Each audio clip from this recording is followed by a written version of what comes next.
Hey, I'm Alex Ratcliffe from Board Game Co., and this is News and Week in Review. Although past some people stealing $300,000 worth of Magic the Gathering cards while also being game designers while wearing their own merch doing the theft, I am a little light on news this week. So we're going to dive into instead of news and topic of the week, I'm going to go into 10 games that I most want to play from all the new games I've recently gotten, and more importantly, why these 10 are at the top of the list, with caveats as usual, as you might expect.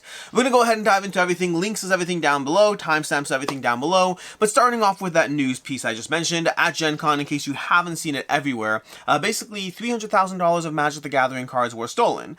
They were stolen by people who were wearing merch from their own company who are game designers of a game called Castle Assault. I should say, just in case to protect myself from any legal liability, that allegedly these are the people who have stolen the cards. I'm reporting based on generally known and reported news stuff, but I cannot guarantee that they weren't, like, you know, I don't know, I don't know, allegedly, let's go with allegedly, but seemingly, two people who are the designers of the game Castle Assault, which, fun fact, by the way, if you look at Board Game Geek's hotness, Castle Assault, a little-known game that barely anyone knows exists, well, relatively to the large board game space, but a little-known game is now currently trending in the BGG hotness because of, well, because of this incident right now. So, yeah, I guess a few takeaways from this incident. I don't know if they've been caught, by the way. I just know that they know who it is, and they're looking for missions tracking them down. By the way, 300K is grand larceny, which means a long time in jail. Which means try to keep your a theft of Magic the Gathering down to, like, I don't know, a booster pack or something, or not at all. Better yet is not at all. But it made me think, because the way I was looking at this incident, once it happened, once it came to light, like, once we realized there's people in the board game space, is I understand temptation. I understand, you know, I've talked about it before in the channel here and there, but when I was younger, I did shoplift. I went through a phase where I shoplifted, and then I got, you know, better at not shop. Wow, that sounds so bad. I got better at shoplifting. No, I stopped shoplifting effectively. I was younger as a teenager. I did it. I shouldn't have. I got caught. Went to see some court ordered therapy and community service and stuff, just to, like, you know, get out of my system and whatnot. And thankfully, I no longer shoplift, which is good because it's not worth it. But I understand the temptation behind it. The tricky part is there's a difference between the temptation between, like, you know, doing something you shouldn't and doing something you shouldn't that has catastrophic consequences. So, for example, like, you know, if you're going to do something stupid and dangerous and you want to jump off a ledge that's a little too high and maybe you know, I don't know, fall and hurt yourself, that's bad. But jumping off a ledge that might kill you is worse. So you want to kind of gauge the pros and cons. I understand the temptation of someone thinking, well, you know what? We can get away with this. We can. I think it's stupid and they couldn't have gotten away with it, but more importantly, be mindful of the consequences of being wrong, because in this case, the consequences of being wrong are potentially going to prison for a very long time. These are two people who probably have seen the news pieces bit by bit, who just, I guess, woke up after their theft and were like, oh, cameras, that's a thing. We have cameras left, right, and center. And we're wearing our own merch, which may not have been the best idea, and eventually someone's going to figure it out because it is $300,000 worth of Magic cards, and so a bad decision possibly, I'm just like putting myself in their minds, they probably like did something stupid, and are like, holy hell, we just ruined our lives. We didn't just do something stupid. People do stupid things all the time. We just ruined our lives. And they did. They probably did ruin their lives. It's unfortunate. It's sad. But it's so stealing $300,000 worth of Magic cards from somebody else. So you got to kind of weigh up the consequences of your actions. But anyways, yeah, cameras exist. Don't wear your own merch. You're going to get caught. You're definitely going to get caught. You're almost certainly going to get caught in something like this. I mean, again, it's not pocket change. This is a big deal with a lot of gravitas behind it. So, lesson of the day, don't steal Magic cards. What are you doing? Do you see the light on, bud? Yeah. What does that mean I'm doing? I just need you to close it. I need me to close it? Okay. Yeah. I'm closing some M&Ms. Could I package them for service? Okay. But also the light's on right now, which means I'm doing what? A video. And that means you shouldn't come down till I'm done, right? Yeah. Okay. Upstairs, buddy. Upstairs. Upstairs. Can you do the bag of the chips in? Upstairs. He wants to play with the Iron Maiden zombicide stuff. Anyways, yeah, so that's kind of the takeaway from the day. Don't steal lots of money worth of things. It's bad. Don't steal in general. Just be mindful of consequences. Anyways, moving on from there to the topic, not topic of the week. I'm not doing a topic of the week. I'm doing these 10 games over here. Basically, I came back from Gen Con. You may have seen the Gen Con haul already. I came back with roughly 50 or so games, which I think is the most I've ever come back from a convention with. It's a little crazy. It's a little crazy, but it's the most I've ever come back from a convention with, and I think these are all from that haul. Yes, no, Imperial Miners and White Castle and Junk Jar actually showed up today. So we got a few things over here, but basically I went through a whole bunch of my unplayed games and picked out the 10 games I am most eager to dive into, and decided to go into that in this video, and the kind of the whys I'm eager to dive into this. I will say this does not include some games I've already started playing. So for example, I've already played I've already played Takana Builders, I've played Tesseract, I've played Sky Team, I'd have to go through 20 strong. Like, from the 50 or so games I came back from Gencon with, I've probably played around 20 of them already. I like to move fast. I see 50 games and I see a homework assignment. As much as it's a homework assignment I am eager for and excited for. So I've already been diving into a whole bunch of them to get plays on my belt, to learn the systems, because also, one thing I've talked about in the past, but I don't like just reviewing things like, day one. I like spacing things out. So if I get 20 plays of these new games, then next week I continue to play them, and that way I'm not just like playing it 3 times in one day and reviewing it, but rather I play it now, play it next week, and then review it that way. But either way, I already got the head start on a lot of these games. Some of them I'm excited about. Tesseract, we'll actually talk a little bit more about Tesseract shortly in the games I play section, but here are 10 games that I am very excited to dive into, and I will be diving into these sooner rather than later, and why. So let's start off over here with Mythic Mischief. This one doesn't really need much of an explanation. It's Mythic Mischief. I love Mythic Mischief. I am eager to dive into the new factions. It's one that I already know the rules. I also read the abilities on all the factions already, so I am prepped to go on Mythic Mischief. This is an easy one for me to sit down, table, and play. So that's going to be number 1, is Mythic Mischief. From there we have Spellbook. Guess what I did today? I read the rules to Spellbook. That's right, that's not today, I lied. Guess what I did 3 days ago? I read the rules to Spellbook. Spellbook's coming to you from Space Cowboys, from Phil Walker Harding, who has always put out games I enjoy, and it's basically about combining spells. It's going to be, I think, 3 different tiers of spells, and there's, I think, 10 or maybe 9 different colors, or 8, 7. There's some variety of, you know what, I can do it myself over here. I can't do it myself. I think there are 7 colors. 84 spell cards? I don't know. I think there's 7 colors of spells, but then you have 3 different levels of those colors. And so what you're going to do is you're going to dive into it, combining the colors. You start with level 1, then 2, then 3, but then you can mix and match however you want. And then your goal is to ultimately get as many points as possible by utilizing and earning and buying your way towards these spells. It looks like one of those games that's just about the puzzle of trying to combine things, almost like the appeal that Dominion has as a deck builder. This seems to have. Very eager to dive into it. I might even play it tonight. I don't know. We'll see. But this is Spellbook. Now, fun fact, with the exception of, let's say, White Castle and Revive, these are all lighter games to dive into very intentionally. I find lighter games, it's easier for me to get it, to learn the rulebook, to get it up and running. Lighter in rule set, not necessarily decision space. So for example, Mythic Mischief is a lighter game in rule set, but the decision space is large. Past that, we have Revive. Revive is one that I already read the rules to at Dice Tower West. I was excited to play it. I did not play it. And currently, the game plan is to play this. Currently, I'm going to be going with some friends to play games over the weekend next weekend. And so I hope to play Revive. That's currently on the list of things. This and the expansion are on the list of things we are trying to table.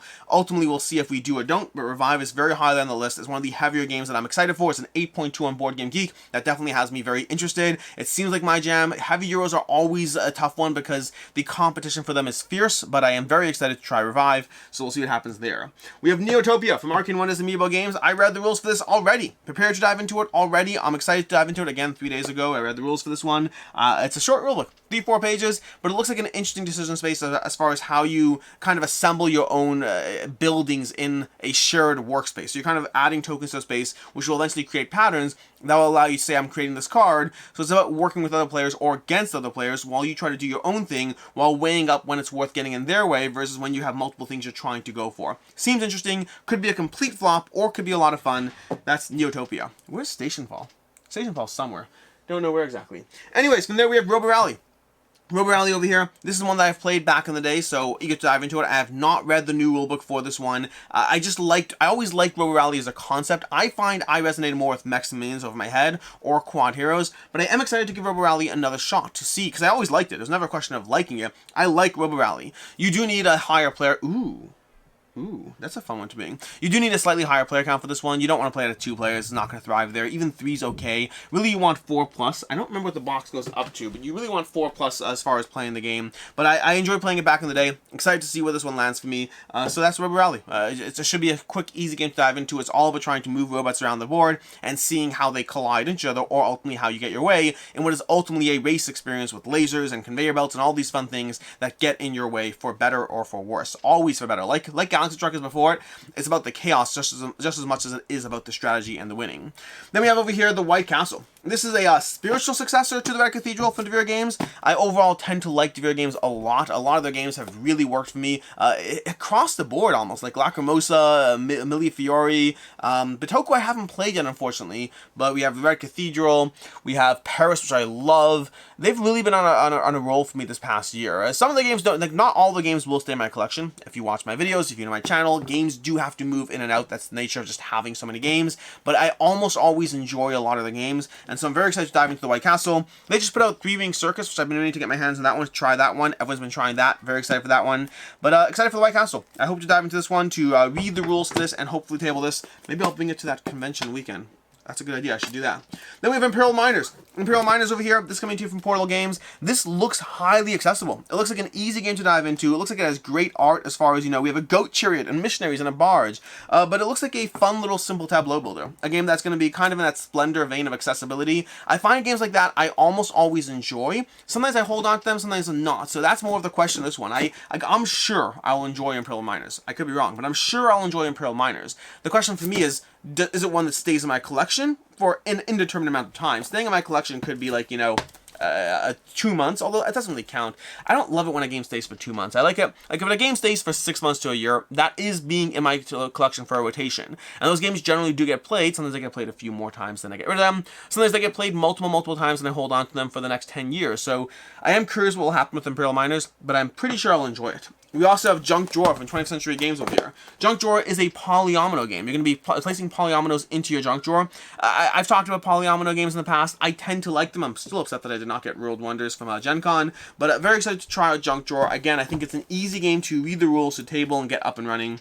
We have My Island over here, which I've been wanting to play this one so badly. Currently over on Camp Co-op, our Camp Co-op streaming community. We are talking about possibly playing through My Island over there. We'll see what happens. We're currently in the middle of Gloomhaven, but I know both Meg and I do want to play My Island, and it might be a good excuse to pick up some low energy, low vibe streams of My Island and see how that goes. So color me excited, color me intrigued, color me very interested in playing My Island. I already played the first scenario, so I know how the game plays, and I'm excited to play the rest of the scenarios because I really want to play through My Island. And then lastly, we have Dorfromantik. This one actually seems, Dorfromantik, I kind of read a bit of a blurb on how this one works, and it kind of feels like it's like My City, but like cooperative. It's a not really a legacy game, but it is a campaign game, as you add more things to the game as you go through it. But you're trying to build out the city. It's based on the video game, Dorfromantik, the video game, but they have the board game from Pegasus Spiel instead. Seems like it's like My City. It seems like it's on the lighter side, but adds things as you go. And so it's cooperative My City, which the interesting thing about games like that is sometimes sometimes a lighter game like My City can thrive because of the competitive edge that is added onto a lighter system. You make it cooperative, and maybe it won't work for me, but also maybe it will. And so I'm excited to dive into this one. Do not know the rules in this one yet, but they are fairly short and accessible. And again, like I said, they have that unlocking aspect to it that has me intrigued. I mean, even Ticket to Ride Legacy, which I had a chance to play at Gen Con, did not come back with a copy, unfortunately, or that would be very much on this list. But that's also a lighter experience that, with that legacy element thrown onto it, makes it more compelling. And so that's what I have over here for the 10 games for my Gen Con haul that I most want to dive into, excluding ones I already have, like Tesseract, which I dove into day one, Sky Team, which I dove into day one, 20 Strong, which I've already had a playthrough on the channel. These are the 10 games that and they're also, by the way, usually at the end of the week in review, I do a games on the table section where I talk about like 3 or 4 games I hope to play over the next week. I would consider this week a smashing success if I could play all 10 of these games during the next week. I might get to 8 of them. My Island might be tough because we are trying to stream it. Robo Rally might be tough because of the player count. But I think the rest are... Dorfromantik might be tough for the same reason. We'll see. Let's aim for 6. Let's aim for 6 of these games over the next week, and maybe I'll report back next week on how I did. Speaking of which, let's go ahead and talk about the games I played this past week. As usual, this is a segment where I focus on 3 or 4 games that I played this past week. I do not talk about all the games I played because I play a lot of games, and I like to go into a bit more detail on these. Starting off with Clever Forever. Clever Forever, which at some point I'll have a full review on this. I plan on doing a full review of 1, 2, 3, and 4, and possibly Kids for the Gencon Clever system. I don't know if I'm going to do a dedicated review. I think I'm just going to do a, here are the 4 4 games. I've played all 4. I have not played Kids yet, but I want to get a few more plays in of 2, 3, and 4. 1 I've played a ton. 2, 3, and 4 I want to get a few more plays in, and then possibly do a full review of here's the system, this is what I think of each one in the system. But Clever Forever is the newest iteration of that system, of giving you, 5 different colors of how you're trying to score points, and then how you cascade bonuses from section to section. Overall, I like what the systems do. I think right now I'm not going to give my order of preference, because I'll save that for a fun comparison review when I talk about these, but I played Clever Forever for the first time. I thought some boxes were fun, some boxes were less fun, but I am constantly impressed how they continue to find new ways of adding different scoring boxes that maintain the core puzzle of what Gencon Clever is. If the boxes weren't so small, I wouldn't be able to justify having all 4 of them, but the boxes are so small, and I can justify having all 4 of them. If I could have like an entire, cubby of Nemesis that I'm not playing, I can have 4 games that I am playing instead. So Clever Forever, very much enjoying that one, just like I am the rest of the series. I do have thoughts and opinions around which ones are the best and worst of the series. I have said that 2 I think is the weakest one for me personally, but I do want to play it more. I found when I dove into 2, it almost felt like they were trying to be different for the sake of being clever and interesting, versus 1 was simple. 3 and 4 have grown on me more, so I am curious to go back to 2 to see if I maintain that problem I had with it once upon a time. That's Clever Forever. Then we have 20 Strong, as you may have seen on the channel, and last Saturday I played 20 Strong. I dove in 20 Strong a few times actually. You only just saw the last gameplay. I played it and lost horribly right before the gameplay you saw. I played it and lost horribly. I hope to dive into the other ones again this week. I've played them all by now. I've played Hopmachus, I've played Too Many Bones, and I've played the original Soul Sentinels, but I'm diving into them now in the final pre-production copy to see how they are. But overall, I like 20 Strong a lot. It is a fast, compelling puzzle. Each of them give you different elements to focus on as far as what you want. I will have a full review of it once I've had a few plays under my belt of each one. For right now, I've only played 20 Strong. I've only played Hopmachus and Too Many Bones once each, and I've played Soul Sentinels 4 or 5 times by now. I want to play the other ones a bit more, and then talk about my overall opinion of the 20 Strong system, at least based on where it is so far. Then Tesseract. Tesseract, I only have 1 play under my belt, but I am currently a bit more mixed than I thought I would be. I was very excited for Tesseract. It's a giant puzzle of cubes you're trying to remove to be able to build out, to be able to put them down into your slots, being mindful of the economy of losing cubes as you go. I enjoy it, make no mistake. I currently enjoy it. 1 play under my belt. I need more plays, but the problem is enjoying something isn't enough anymore. You have to really, really like it. And Tesseract, I need more plays, and my opinion could go up. I don't think it goes down. I think my opinion could go up, because I walked in with certain expectations which weren't what the game is. I still find it fun. I still find it intriguing, but when I'm comparing Tesseract to a game like The Loop, I'd rather play The Loop any day based on that 1 play.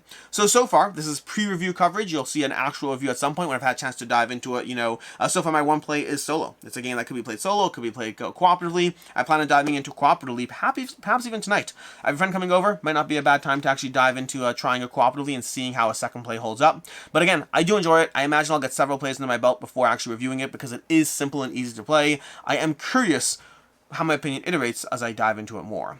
And then lastly, we have Marvel United Spider-Geddon. I had a review of this going up already this week. I really like Spider-Geddon. I find it to be such a solid core set within the Marvel United universe. Marvel United is a game that continuously impresses me, and it's one of those games that I enjoy, I recommend, I think it's excellent, continuously impresses me again and again and again. And Marvel United Spider-Geddon is the core set. It's the first core set I've played within the Marvel United system that I'm like, this is what I'd recommend. If I wanted you to get a sense of what Marvel United can do without having to spend hundreds and hundreds of dollars on the Kickstarter extras, I would say get Spider-Geddon, get your hands on that. It is fun, it is compelling, it is challenging, and if you don't enjoy it, Marvel United might just not be for you, and that's okay. Marvel United is arguably a lighter system. It's a lighter system that I think has a lot of merit to it, a lot of enjoyment, a lot of ways to just have fun within the system, but it's a system that still is at its core a lighter system. I enjoy a good heavy Euro game. I do, but I find it that so often I need that right mind frame. Like Food Chain Magnate, one of my favorite games of all time, is a game that I play maybe once or twice a year, because you need that mental, ironically, I might be playing it at that same weekend, we'll see,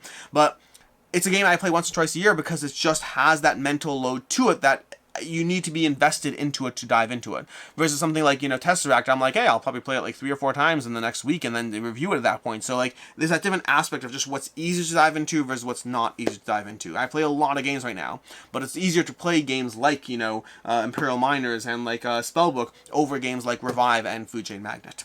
Then that's basically the games I played, or at least a recap of 4 of the games I played. And from there, let's go ahead and dive into the week in review, starting off this past Saturday with a review for Fabled: The Spirit Lands. I played Fabled: The Spirit Lands from darn it, from Crowd D Games. I was okay with it. It's a game that I started to play and started to like it, but the more I played it, the more I was like, this is a game that has certain aspects that I really enjoy, specifically the characters and the manipulation of trying to utilize the locations as efficiently as possible. There is a fun puzzle going on there, but the iconography is not great, and the end game of what you're doing is basically just trying to get red books, which feels a little less satisfying than, it just feels like you're converting things from books to more books to more books, trying to do so as efficiently as possible, with iconography that's not great, and a system that was good, but ultimately I felt Fabled the Spirit Lands, if that was my first dive into the board game space, would be an excellent game. But it's not my first dive into the board game space. I've played a lot of games, and so it is weighed up against those games, and ultimately it does some things really nicely, but again, that's a pass for me. Then later on Saturday, I had a gameplay of 20 Strong, like I mentioned already. You can check out whether I won or lost that gameplay. You can dive into it. I may have made some mistakes. I have to double check. There were some there's some sequencing around the boss last round. I need to go into it and make sure I'm doing that correctly.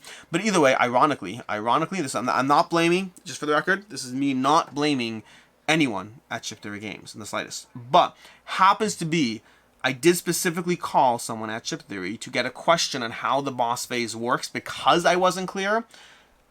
My understanding of the answer was X, and I got a few comments saying that the way I did it was wrong and it should be Y. So I actually need to run that back and see where the miscommunication is, either the rulebook or me to them, or who knows, I don't know. I'm not saying it's anyone's fault, I'll say it's my fault. It's always my fault. Just assume it's my fault. It happens to be that the one thing that was called out as, hey, I think you may have done this wrong, was the thing I specifically double checked because I was not clear on.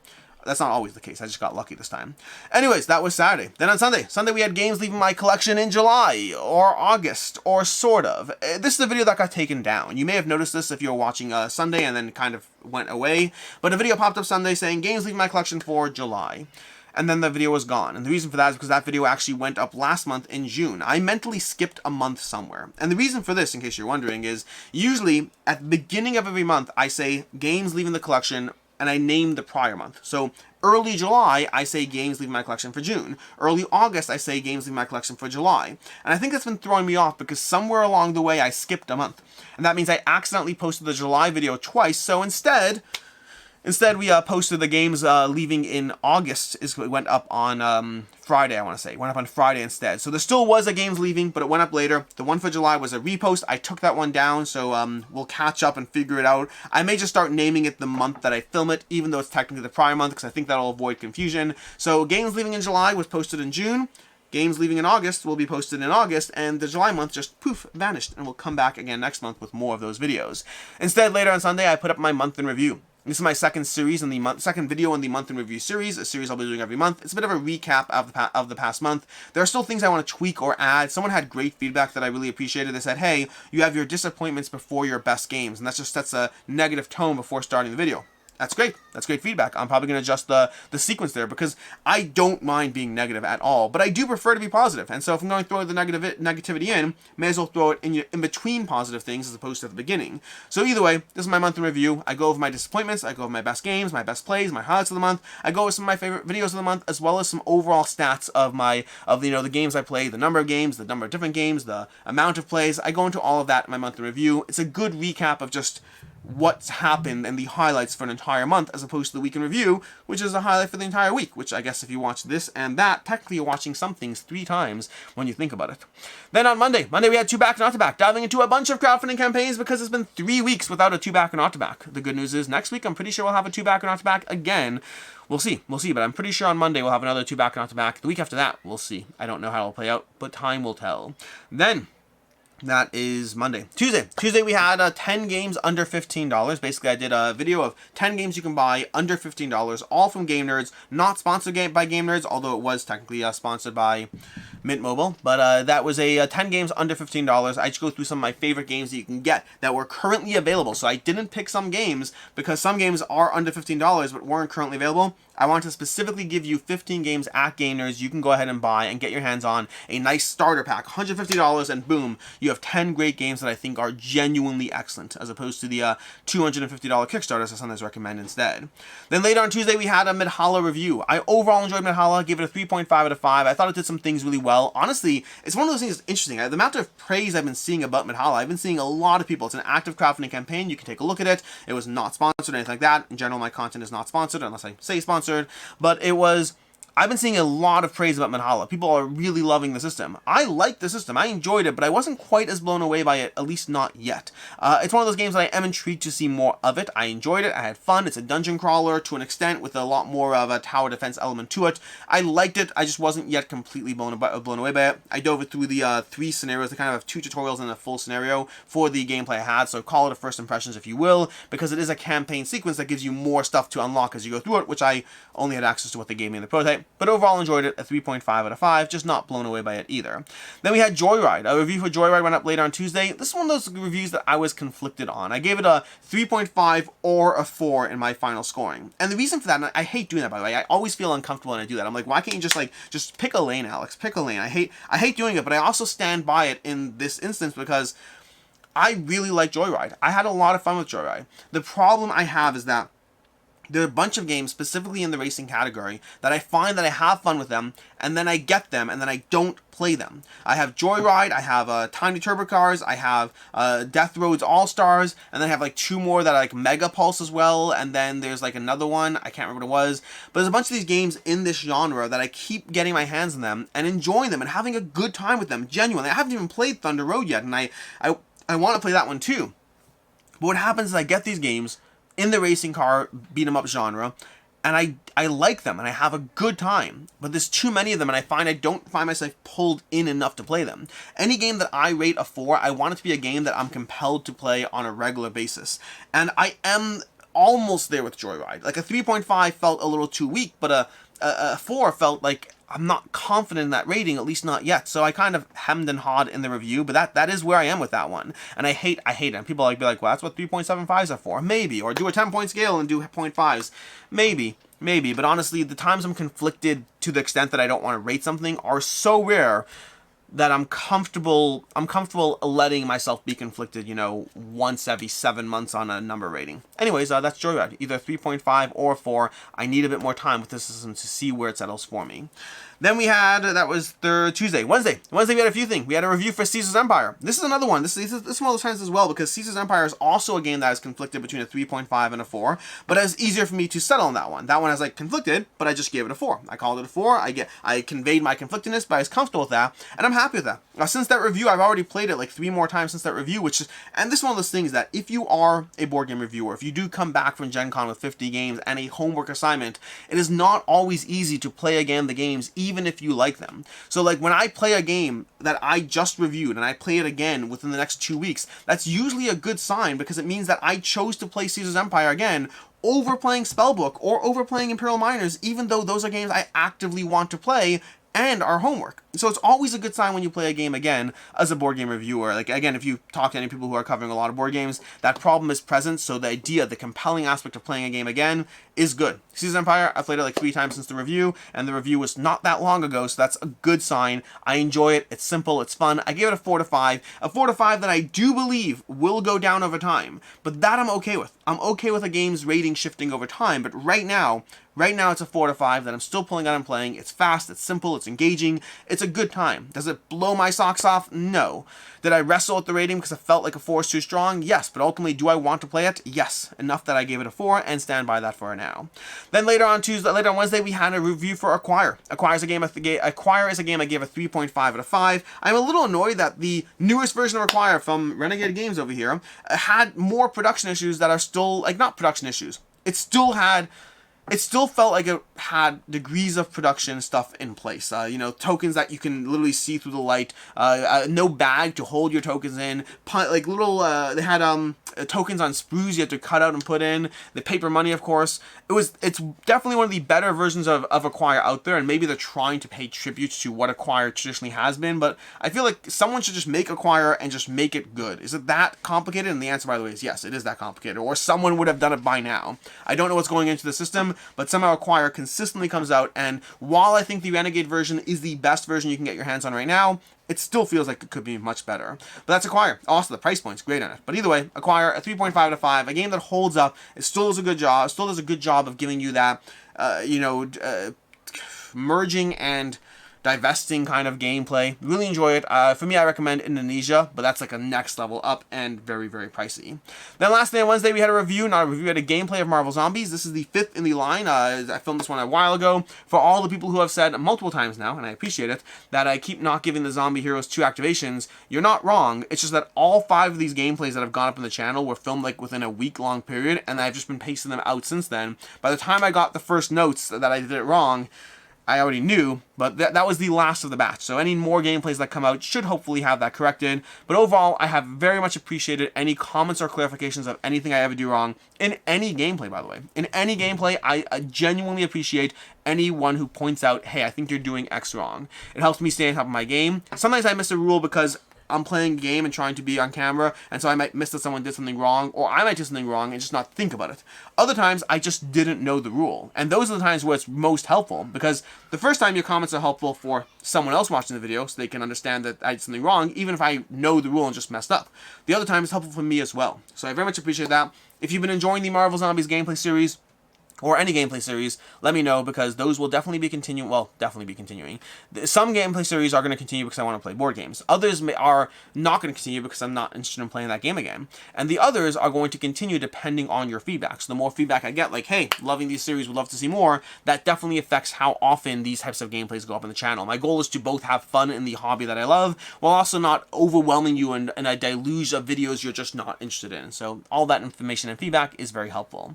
On Thursday we had a rating thingy, WSBG ratings, basically, going over the World Series of Board Gaming, both their inner ring and their outer ring, going over their rating those games, both the inner ring and the outer rings, of giving my personal order of how I rank all those games. Something I did last year, decided to do it again this year. Video sponsored by WSBG, take that into account, although all opinions are my own. I'm rating their games, including which ones I don't care for, or the one game out of the 30 games that I did not play. Vegas Showdown. I have not played Vegas Showdown.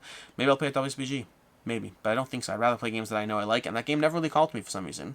Either way, if you want to see my rankings and ratings for the WSBG, the World Series of Board Gaming, that is a video to check out. And then on Friday we had the games leaving the collection for August. This was, you know, the video that, I guess should have been for August. So all the games leaving my collection for the month of August, and we'll be back next month with hopefully only one games leaving the collection video going up in September, and it'll be said for September, but it'll be for the games leaving in August, in case you're wondering.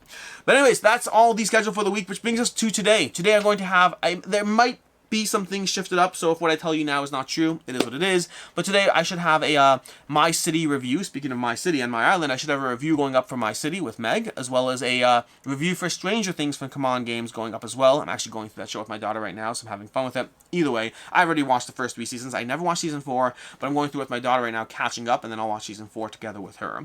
And then next week I'll have a bunch of things going up. I will actually have a little like vlog style video of the games behind me, like what goes into having certain games behind me on the shelf. I had someone ask that question, so I decided to go into it, and I've answered the question in the past, but I've never done a full video on it, so I'm going to do a full video on it, and that should hopefully go up next week. And then I'll also have 10 games I'm not playing and still not getting rid of. I'm pretty sure Monumental is in that video, but we'll talk about that later, or you'll see that video later. And that's basically it, which brings us to the games on the table. I talked about the games on the table. I hope to play at least 6 of these games in the next week, and I will hopefully, if I remember, let you know how that challenge went next week. In any case, then until next time, I hope you have an excellent weekend. I hope you have some very fun times, play some good games, or just have a good time with whoever is special to you in your life. And until next time, I hope you have a good one.